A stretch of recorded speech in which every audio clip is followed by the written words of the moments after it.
పశ్చిమ గోదావరి జిల్లా పాలకొల్లులో అంబేద్కర్ జయంతి ఉత్సవాలు ఘనంగా జరిగాయి. అంబేద్కర్ విగ్రహానికి పూలమాలలు వేసి నివాళులర్పించారు మంత్రి నిమ్మల. ఈ క్రమంలోనే పాలకొల్లులో అంబేద్కర్ విగ్రహ పనుల్లో మంత్రి పాల్గొన్నారు. స్లాబ్ సెంటరింగ్ కోసం ఇనుప ఊచలు కట్ చేసి చెక్కలు మోసి మేకులు కొట్టి కూలీలతో సమానంగా పనిచేశారు. నిచ్చెనతో పైకెక్కి సెంటరింగ్ చెక్కలను అమర్చి మేకులు కొట్టారు. మేసులతో కలిసి కొలతలు కొలిచారు. దీంతో గ్రామస్తులు అంబేద్కర్ పట్ల చూపుతున్న అభిమానాన్ని చూసి అభినందించారు.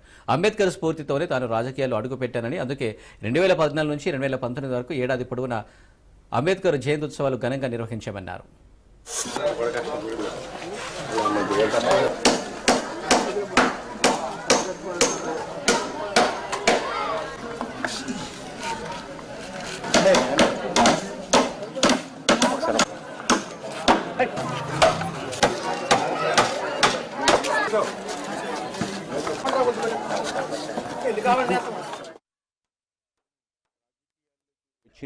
అదేవిధంగా నా తండ్రి పేరున ధర్మారావు ఫౌండేషన్ స్థాపించి సేవా కార్యక్రమాలు చేస్తున్నది డాక్టర్ బిఆర్ అంబేద్కర్ గారి సమాజ స్థాపన ఏదైతే ఉందో దానికి అనుగుణంగా పని చేయాలనే ఉద్దేశం అని చెప్పి మీ అందరికీ తెలుసు. డాక్టర్ బిఆర్ అంబేద్కర్ గారి యొక్క ఆశయాలకు అనుగుణంగా ఆ రోజు 125వ జయంతోత్సవాలను మన పాలకొల్లు నియోజకవర్గంలో సంవత్సరం పొడవునా కూడా అత్యంత అద్భుతంగా ఘనంగా నిర్వహించారు. మరి ఈ యొక్క అంబేద్కర్ గారు, బాబు జగజ్జీవన్ రావు గారు, వీరి విగ్రహాలు ఏవైతే ఉన్నాయో, ఎందుకంటే ఒక ప్రపంచ మేధావులుగా మన భారత జాతి ముద్దు బిడ్డలుగా కొలుచుకునేటువంటి వీరి విగ్రహాలు ఎండకు మరి అదేవిధంగా వానకు అటువంటి ఇబ్బంది లేకుండా అటువంటి మహనీయుల్ని మనం స్మరించుకునేటువంటి సందర్భంలో ఇటువంటి పరిస్థితులు ఉండకూడదని చెప్పి మన పాలకొల్లు నియోజకవర్గంలో ఉన్నటువంటి ప్రతి అంబేద్కర్ అదేవిధంగా బాబు జగజ్జీవన్ రావు గారి విగ్రహాలకి స్లాబ్లు వేసి అత్యంత సుందరంగా భవిష్యత్తు భావితరాల వారికి వారి యొక్క స్ఫూర్తినిచ్చేటువంటి విధంగా నిర్మాణం చేయాలని సంకల్పించినటువంటి పరిస్థితి. పాలకొల్లు నియోజకవర్గంలో నేను చేసినటువంటి మొట్టమొదటి పని